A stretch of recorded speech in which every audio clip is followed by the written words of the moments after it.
Ration கடை கட்டி 5 வருஷம் ஆகுது, திறக்கவே இல்லை.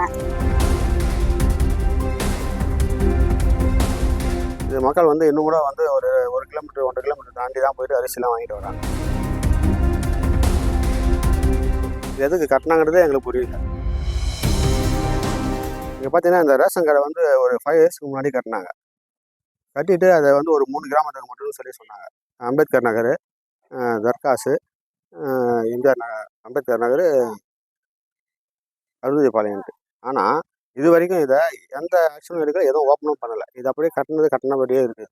இது எந்த யூஸுக்கும் வரல இன்னும். இது மக்கள் வந்து இன்னும் கூட வந்து ஒரு 1 கிலோமீட்டர் 1.5 கிலோமீட்டர் தாண்டி தான் போயிட்டு அரிசிலாம் வாங்கிட்டு வராங்க. இது எதனால் கட்டினாங்க, இது பில்லுலாம் என்ன ஆச்சு, அவங்க என்ன பண்ணுறாங்கன்றதே தெரியல. இது எதுக்கு கட்டினாங்கிறதே எங்களுக்கு புரியல. சும்மா தான் இது கணக்கு நாள் இருக்குது. இது பேமெண்ட்டாவது ஆயிடுச்சான்னு கூட எங்களுக்கு தெரியலங்க. இது சும்மா எதுக்கு பில்டிங் கட்டி இங்கே கவர்மெண்ட்லேருந்து எதுக்கு இது கட்டி வச்சுருக்காங்கன்னு தெரியல. இது மேலே கொஞ்சம் ஆக்ஷன் கொஞ்சம் எடுத்திங்கன்னா கொஞ்சம் நல்லாயிருக்கும். பொதுமக்கள் வயசானவங்களாம் இருக்காங்க, ரொம்ப தூரம் போகிறாங்க, போயிட்டு வாங்கிட்டு வராங்க, வெயில் டைமில் போய் வராங்க, அது முடியல.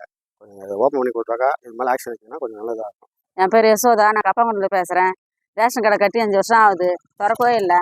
இதுதான் கட்டுறேன்னு எனக்கு தெரியல. எங்களால் தூக்கின்னு வர முடியல.